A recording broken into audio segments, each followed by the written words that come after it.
welcome back. You can see I donned my Carl Sagan shirt tonight. You know, I was looking at some old CDs. This one's from the late Jacques Fresco. He was a master inventor. And this CD, if you guys want to put it in perspective, is old technology, but yet somehow it's ridiculously impressive. It's technology that takes other technology that took hundreds. It has a developmental history of hundreds and hundreds of years of scientific effort. We need equations, we need laws of physics, chemistry, we need understanding of light and how it might read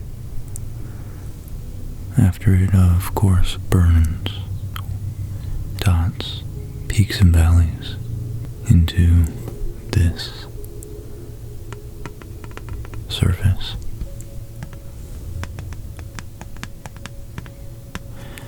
It's,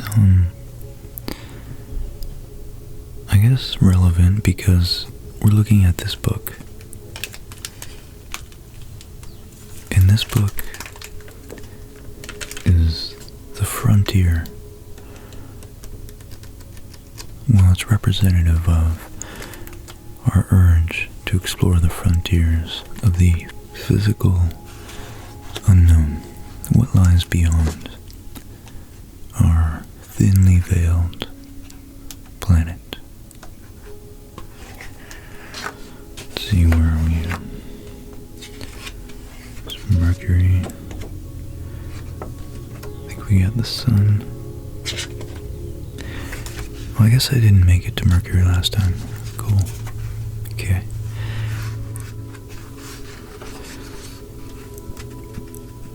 Man, these images of the sun are really astounding.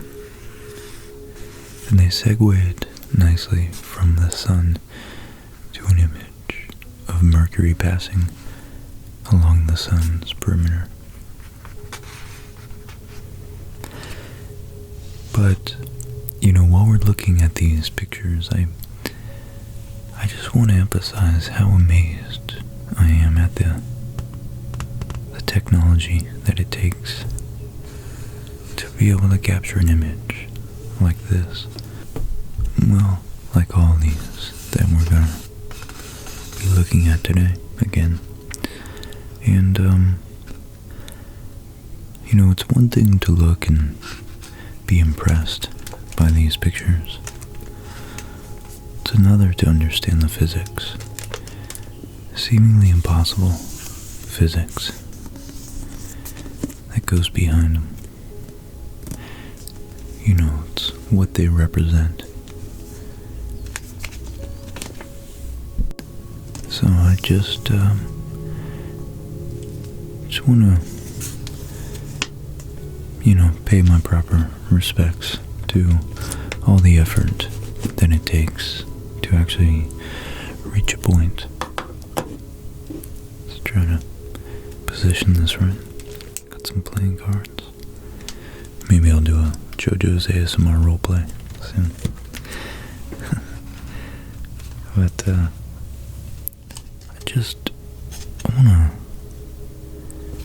emphasize, just found all these old CDs and DVDs, and it made me realize that this is an old Boards of Canada mixtape I made. But it made me just, you know, realize that sometimes I think I forget. I think I made like 10 of these. I forget to portray the little bit of knowledge of physics, in the history of science in general that I know, and that really underlies my fascination with current technologies. So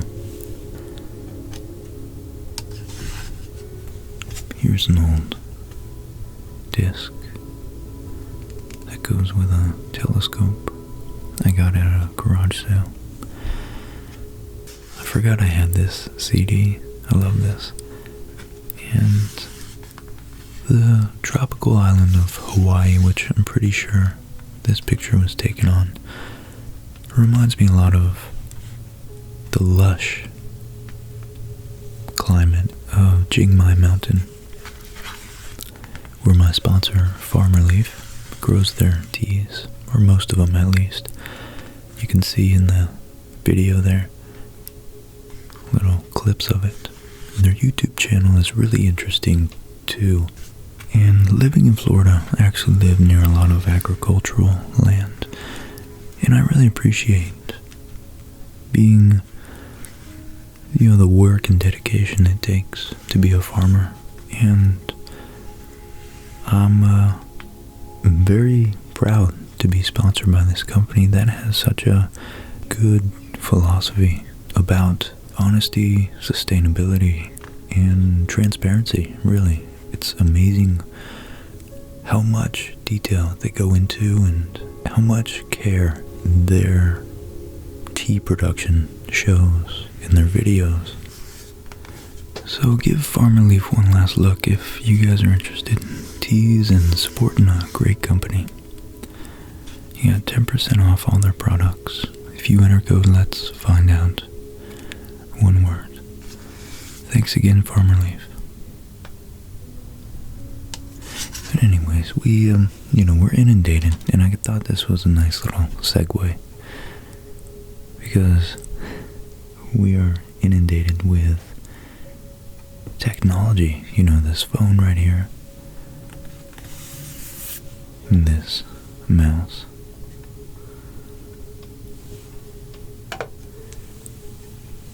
speakers, microphones, lights, all the wireless technologies that we use and really take for granted increasingly. It's, something we shouldn't really, because it took a lot of effort to get to the point where we are here.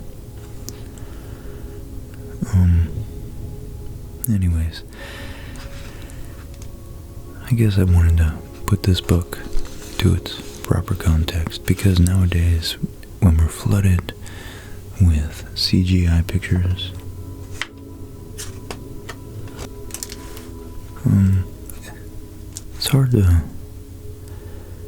it's almost hard to not get lost in the beginnings of where we are.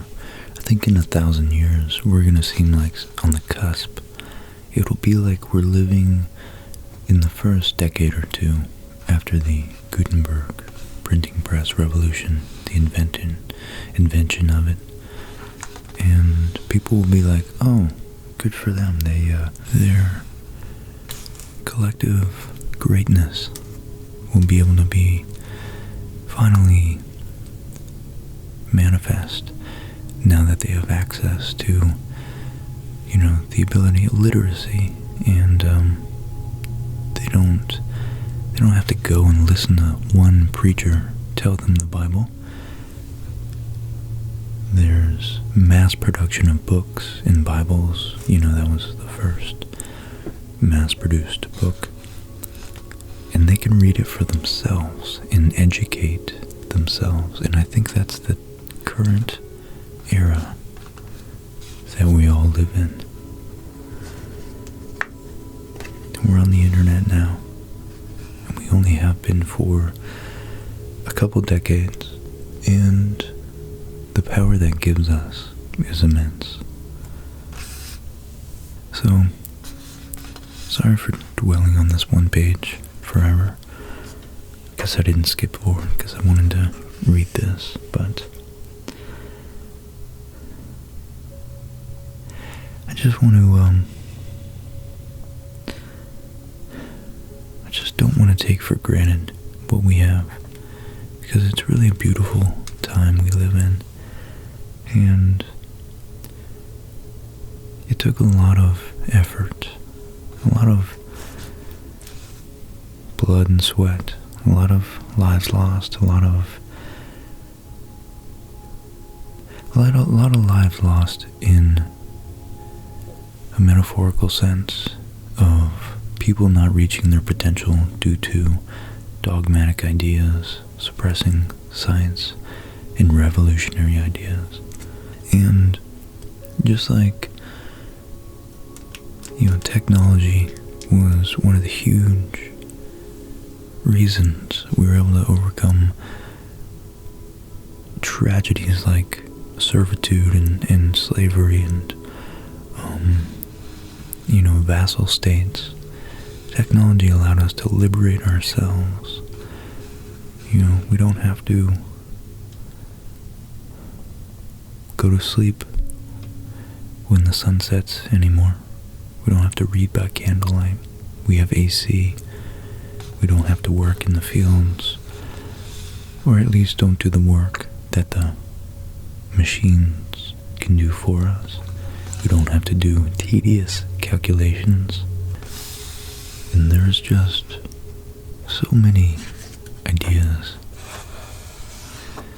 that,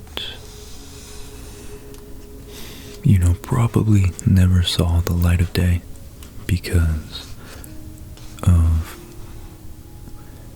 our sometimes right idea to suppress change, because not all change is good, as we saw in communist Russia and China. We're seeing in Venezuela right now. Sometimes tradition is, wow, look at this. It's useful for a reason. But change is also inevitable. So, as we flip through this, I guess I gave up on reading that intro about Mercury. Although, if you're worried about it, I'll be doing a drawing video of Mercury and all the other planets I have planned coming up very, very soon. That'll be fun. I really enjoyed drawing the sun and outlining it and all its facts. So we'll definitely be doing that soon. I'll probably stitch them all together in one big,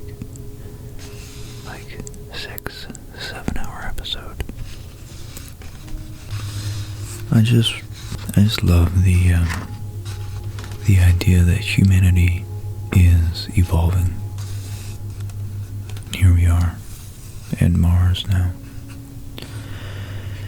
And I don't know, maybe I'm discussing this right now because the death of Nipsey Hussle last night, most of you won't know who he was.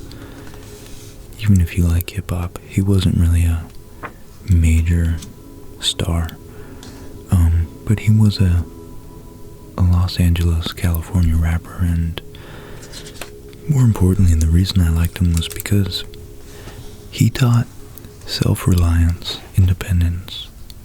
I think he dropped out of high school in the 10th grade, and yet he still went back after he started making lots of money in rap to take a couple college classes, and he was just self-educated, never stopped learning. He actually always talked about, even in his songs, he always talked about reading books and learning as much as he could, and he taught the value of family and giving back to your local community. he had a store, a clothing store, right in the heart of his really impoverished community off of Slauson and Crenshaw. After he made it big, he was actually partners in a STEM incubator for the youth around his neighborhood as well. So he was such an advocate of truth, really.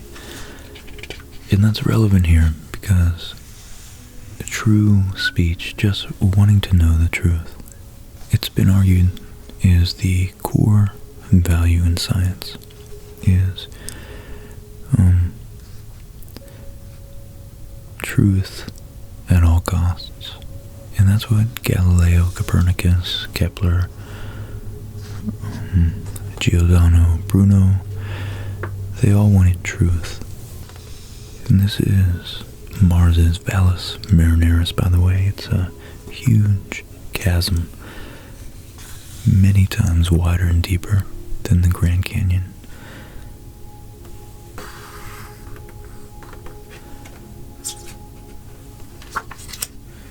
Here's a direct overhead shot.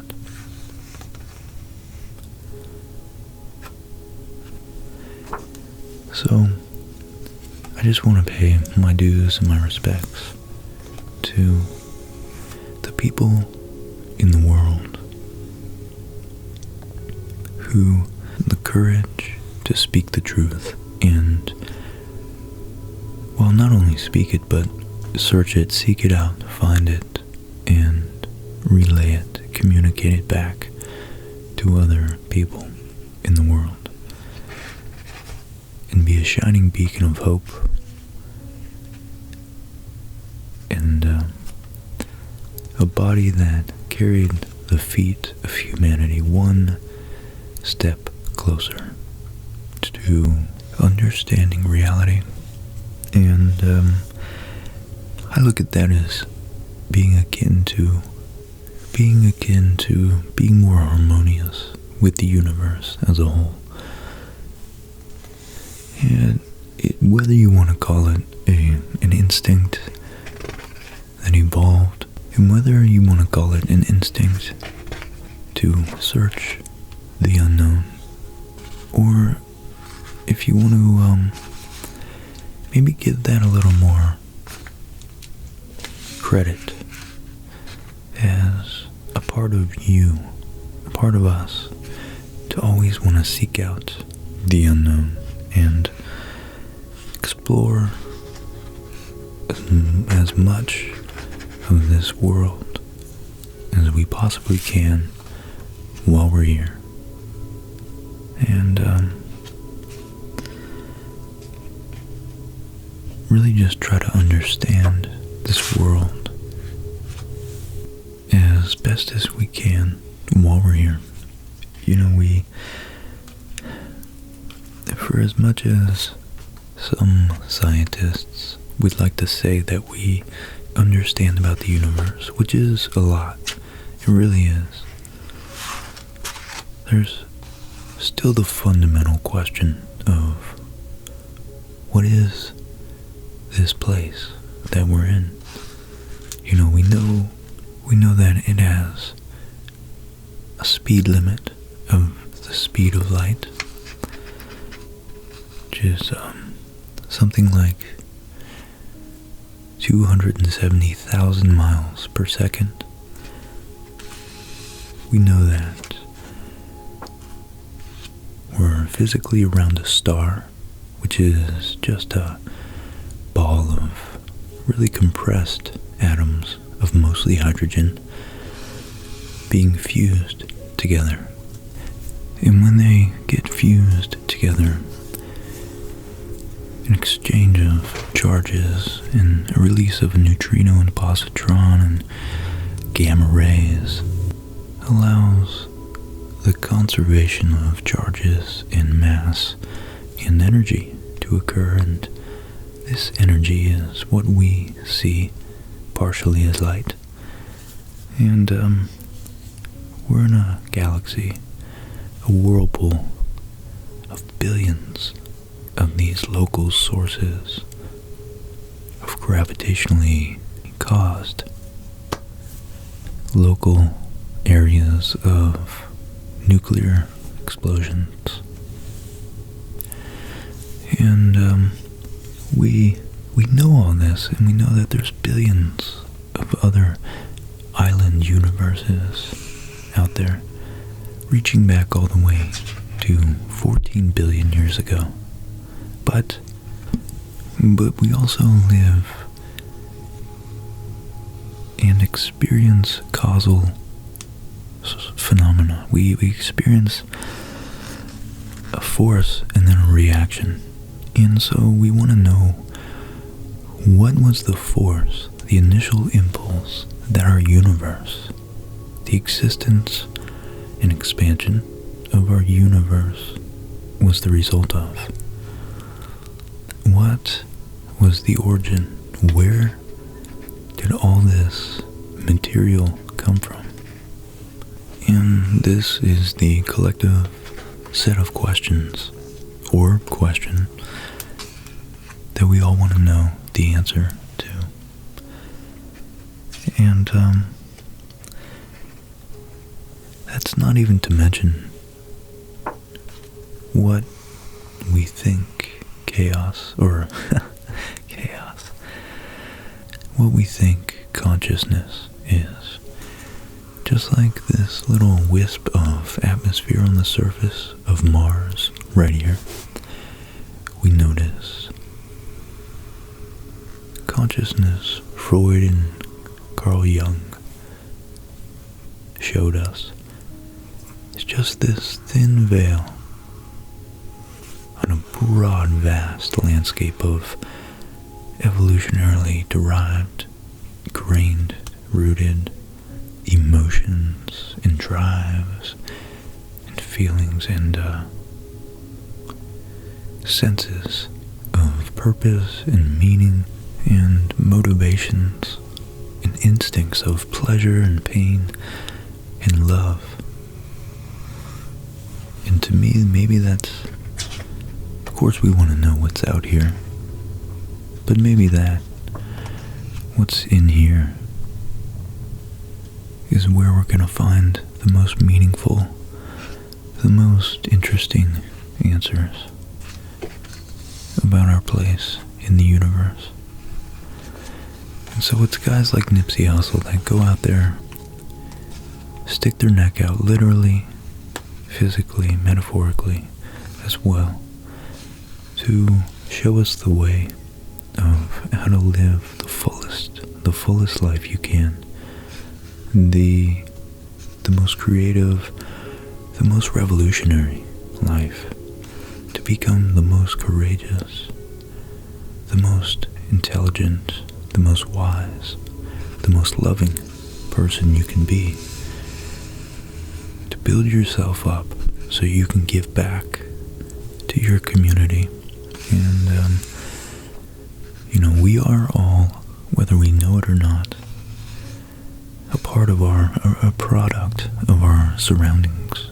Every person we interact with, we either ignore what they have or assimilate it in some conscious or unconscious way.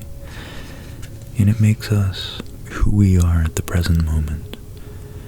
Someone we became, someone will come from, in a step along the way of this unknown life that we have yet to finish.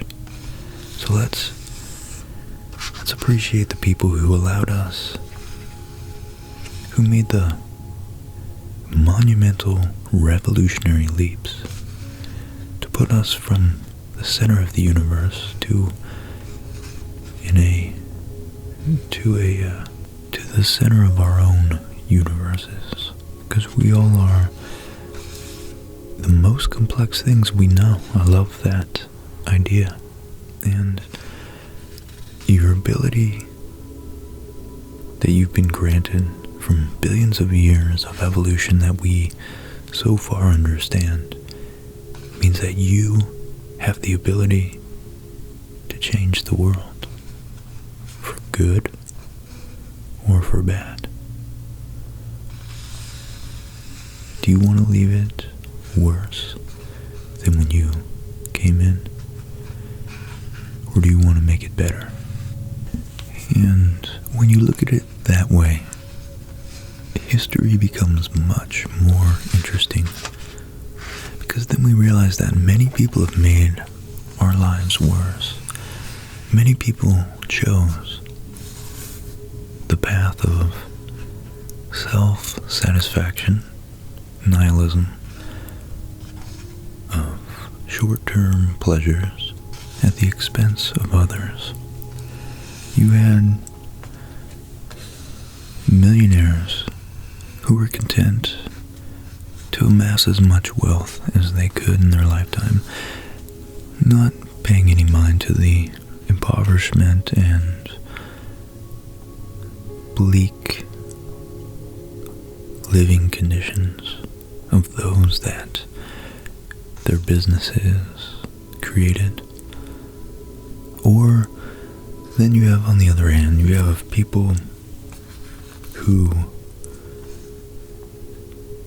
invented technologies and never asked for a penny from them. And like so many in the STEM fields, so much of technology we have is from people with a simple, devoted passion to exploring the truth. We have ideas like those developed over thousands of years in Europe, that the individual was the most sacred thing, and it shouldn't be subservient to bigger institutions like government or groups.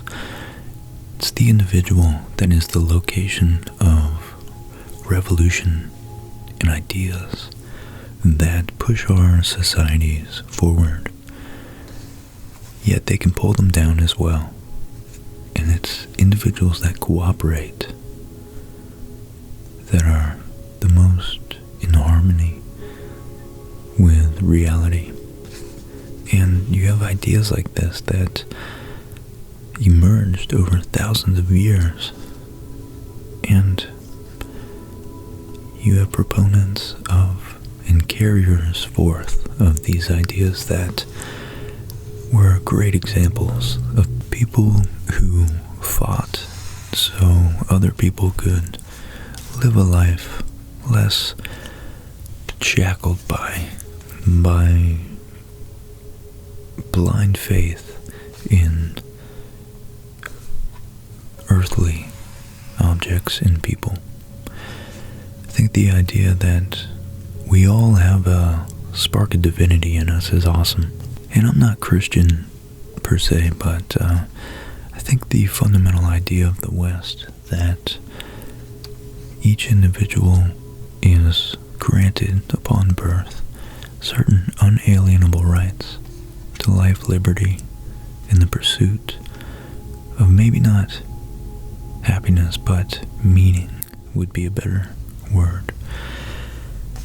And these amazing pictures are a testament to what's able to be achieved when you have free-thinking individuals working together for a common goal of good. And that's a series of small steps for all those individuals, but giant leaps collectively for humankind in the bedding, the soil, the fertile soil out of which future generations will hopefully prosper. So I know this wasn't heavily focused on learning about the planets and the pictures we're looking at tonight, but I think the bigger picture other than just knowing the names of certain valleys and craters and landscapes, extraterrestrial geological features, is understanding that we're all ultimately searching for the same thing. We want to know, what is the nature of this place that we exist in? And what's the best way to live while we're here? And my answer so far, the best answer I've found, it's definitely not mine, but it's that the meaning you find in life is exactly in proportion to how much you give back and how much you are genuinely trying to make the world a better place. How much you're looking at your own life and trying to make the next generation not go through the unnecessary obstacles that were in your way. And as we successively do this through generation after generation, we see a common meaning of humanity unfold. And that's as we come closer and closer to harmony with each other and the world we exist within. We get to know more about it. When you seek truth, you're not hindered by an ego of a scientist defending his theory. If he truly wants to know the reality of the world, then he won't blindly adhere to a theory which the facts are proving false.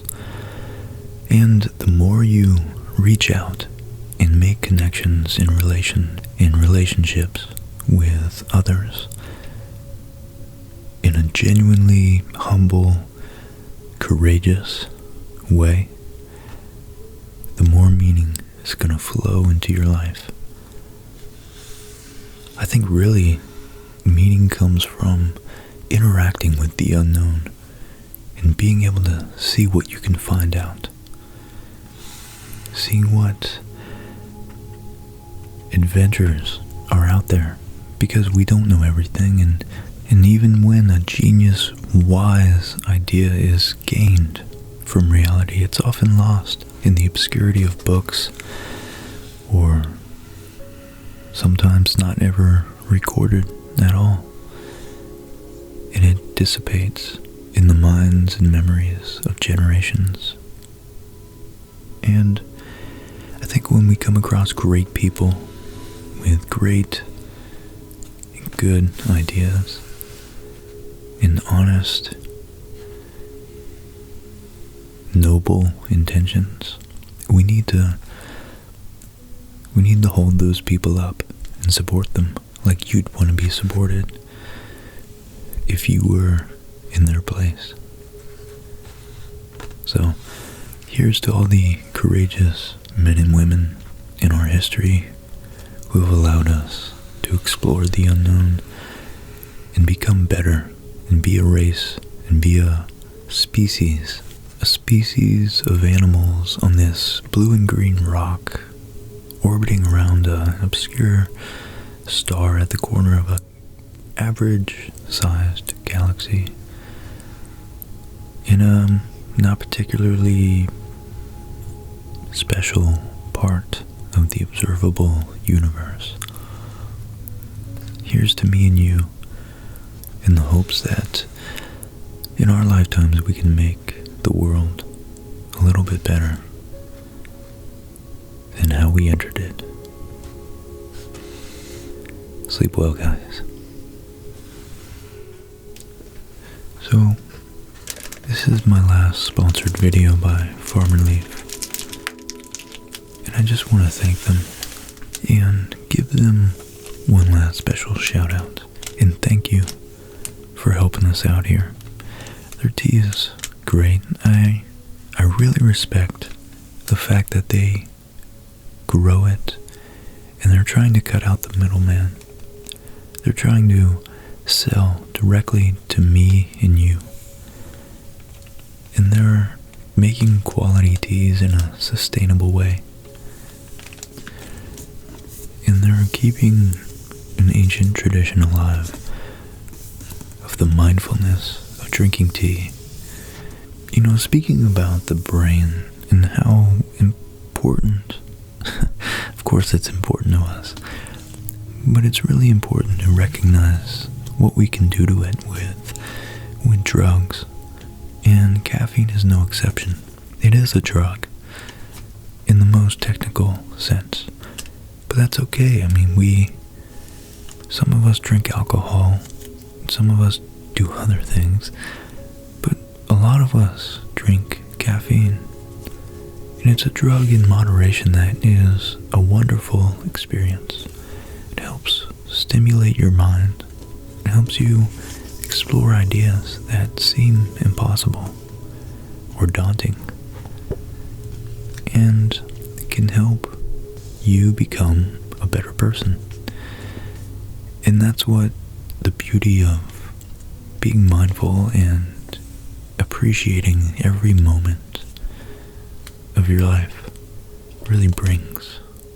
And tea is such an awesome part of that tradition. So I'm very happy to be supported by these guys.